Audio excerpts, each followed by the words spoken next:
Chapter 13, Lessons for the Wilderness. Thoughts on some typical incidents of Israel's deliverance and pilgrimage. By F.G. Patterson. Nazariteship amongst the uncircumcised. In the case of Samson we see how everything betokens God's hand working in sovereignty. He chooses the already dishonored tribe of Dan, first among Israel which lapsed into idolatry, Judges 18. He can do as it pleases him. Unasked, the Lord appeared to Manoah's wife and announces the birth, to her who had been hitherto barren, of this child.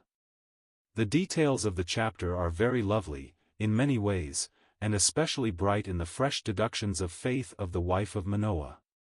I would but notice in passing, three strong features which present themselves to us here. First, we have the Nazarite, the separated one, to the Lord.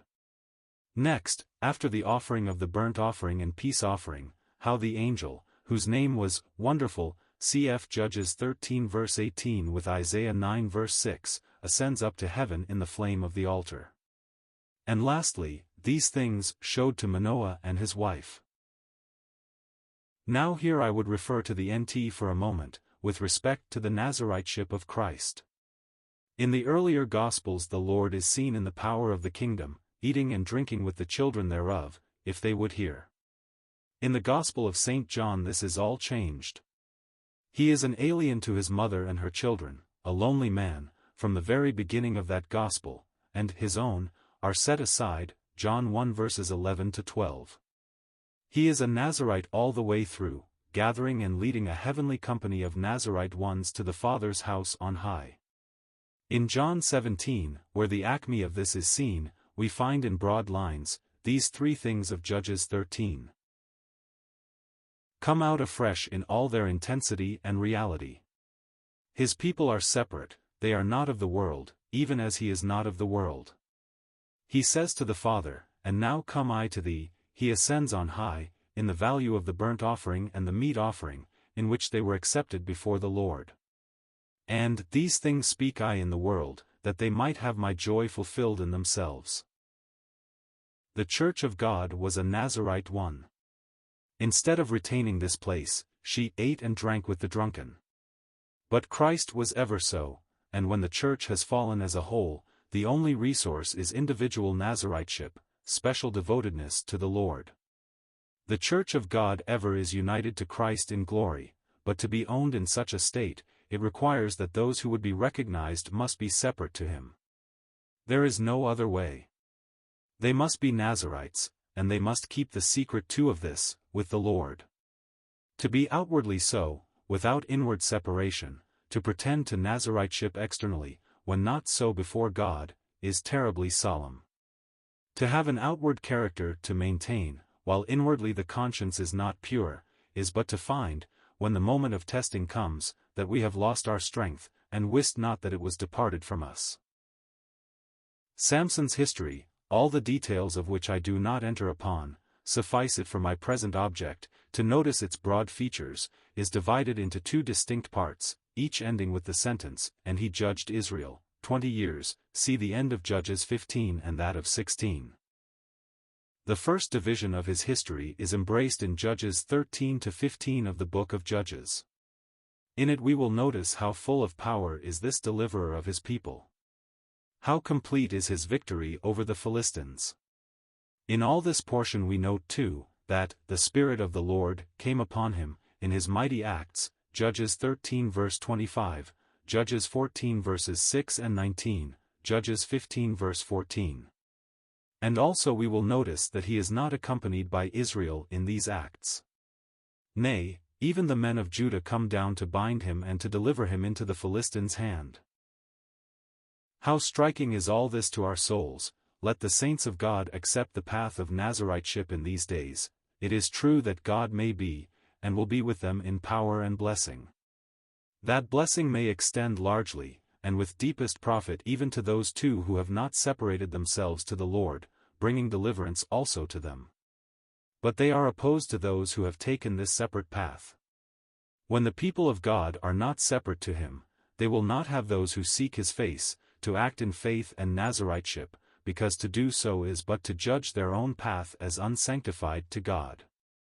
They would not refuse coalition, nor acts of outward power, but to separate from them and for their blessing too, only meets with their enmity and condemnation. In the second division of his history all is changed. There is no trace there of the power of the Spirit of the Lord. Samson has lost the Nazarite place, the very common sense of man has departed from him, to his betrayal and defeat. He falls, never to rise again, into the hands of the Philistines. He is blinded by his foes, a proof to them. At least, that Dagon is stronger than God. Have not God's people done this? Have they not fallen into the hands of the uncircumcised? Have they not lost their Nazariteship, being mixed up with the worldly? And thus accepting the evil, they witness, alas, without the words, that evil is greater than good, that the world under which they are captive is stronger than God, saying, that there is nothing perfect here, we are delivered to these abominations. They are blinded and captive, and, unable to break their bonds. Only fit for the world to make mock at, and rejoice that their Nazariteship is defiled and destroyed. How well may the Scriptures say to such, awake, thou that sleepest, and arise from among the dead, and Christ shall shine upon thee. Ephesians 5 verse 14. But when the world, and woe unto it, has drawn away that which God had separated to himself, by its allurements, it only brings upon itself the dire judgments of God, and its total ruin, and this too at the moment of its greatest triumph. When blind Samson is called to make sport before the Philistine lords at Gaza, and when he leaned upon the pillars of the house on which they stood, filled with these thousands of the foe, God heard his cry. And when he bowed himself with all his might, the house fell upon himself and on all that were therein, so the dead which he slew at his death were more than they which he slew in his life, but he falls himself in their destruction. Thus it will be with the world when God removes the church from this scene, as when Samson himself was removed, more of her foes will be destroyed in her death, than she had done in her life, for her removal will be the sign for the crushing judgments of God on the professing church, which alas is but the world. Now analogous to these two sections of Samson's history, the one, of Nazariteship in power and victory, the other, of Nazariteship lost, and of blindness and defeat, we find these two features plainly, in the two last messages to the 7 churches in Asia, in the revelation of Jesus Christ by John, namely, Philadelphia and Laodicea. I do not enter upon the interpretation of the 7 messages, which is familiar to many amongst the Lord's people in these days. But only notice that these messages are divided into 2 great parts. Those 2 parts unfold the universal principle of God's judicial dealings with man, with Israel, and with the church, as a responsible body set up on the earth. He looks back at the primal order, or state, in which anything was first set up, and from which it had fallen. He gives space to recover this state if such may be. But failing this he looks forward, and revealing himself in judicial power and glory, presents this as the measure and standard. As if to say, can you meet and answer me? The state in which the subject of judgment was set up by his hand in perfection, is the one standard of judgment, and then the nature of God himself being the other. The first 4 messages to the churches are founded on the former standard. He charges the church that she had left her first love, she had fallen from that state in which she had been established. Then comes the exhortation, repent, and do thy first works, or I will remove thy candlestick out of her place. No response to this being made, we go further and hear the solemn words, I gave her space to repent and she repented not, therefore judgment must supervene. The standard of judgment then changes. The Lord himself was coming in. Can she meet the burning beams of his glory? Can she stand when he appears?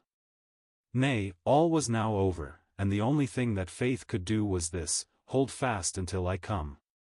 This is the ground in the last 3. Then all is changed.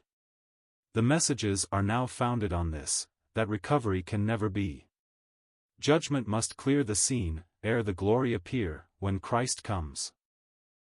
I would here remark what is of great importance to note well.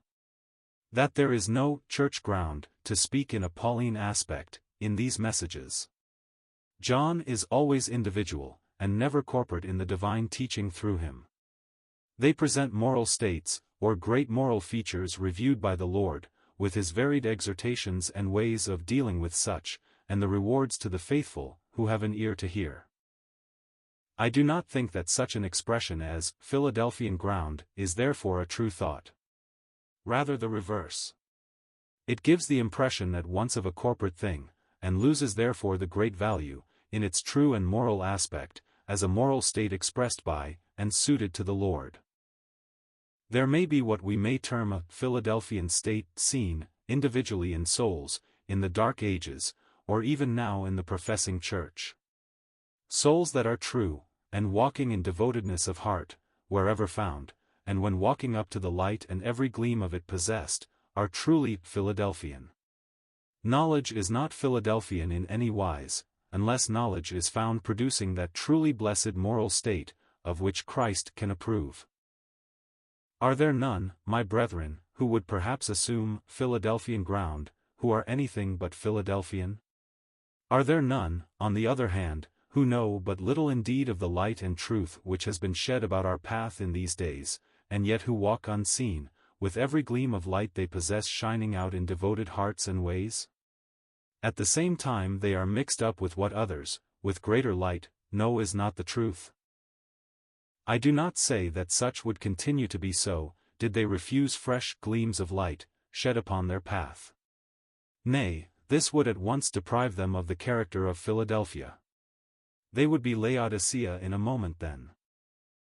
Philadelphia is indeed the Nazarite path, that moral Nazariteship which meets with the approval of Christ.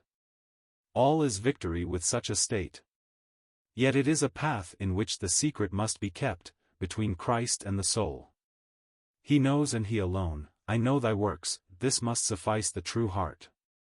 Such may be asked, tell me wherein thy great strength lieth, but it is a secret not to be betrayed. This answers to the first part of Samson's history. But Laodicea follows. Alas, she is blind, as Samson, now. Her Nazariteship is lost.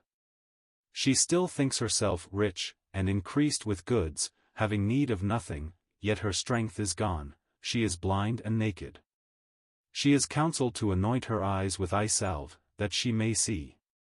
She is lukewarm, and neither cold nor hot, but nauseous to Christ, he will spew such a state of things out of his mouth. My brethren, there are lessons here for our souls. We may have to begin de novo, the days of our former separation may have been lost. But we can begin again. We have a God of mercy to deal with, who has unfolded what is well-pleasing to him. The moment is coming when the Church of God will be removed, in her last stage here, then the judgment of the Philistines will take place. Then the sound of a going will be heard, in the tops of the mulberry trees, once more, and the Lord will go forth to battle with his foes, and the saints will be joyful in glory, the high praises of God will be in their mouth, and a two-edged sword in their hands. Let Philadelphia then remember that he has said, hold fast till I come, and let no man take thy crown. The day is coming when Christ the heavenly Nazarite will say, eat, my friends, drink, my beloved. When we shall know the meaning of the words, then shall the Nazarite drink wine, number 6. The blessing of Joseph which ran thus, will then be Christ's. The God of thy father who shall help thee, and by the Almighty who shall bless thee with blessings of heaven above, blessings of the deep that lieth under, the blessings of thy father have prevailed above the blessings of my progenitors, unto the utmost bound of the everlasting hills, they shall be upon the head of Joseph, and on the crown of the head of him that was Nazarite, see Hebrew, from his brethren. The crown is shorn, as it were, of the only true Nazarite, when the days of his separation shall be at an end. Cf. Genesis 49 verses 25 to 26, Deuteronomy 33 verses 13 to 17.